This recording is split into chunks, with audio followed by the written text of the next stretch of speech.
41 దినములు నీ దీక్షను పడితిరో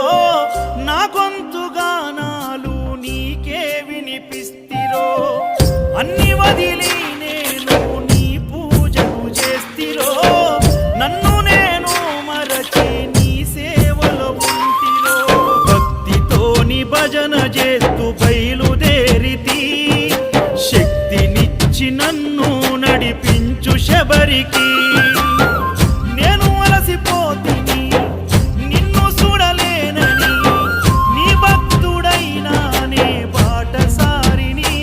క్షణముండలేను తండ్రి నేను తల్లడిల్లిపోతి ఈ పాదయాత్రలో నీ దరి కాననైతిని ఎంత దూరమెన్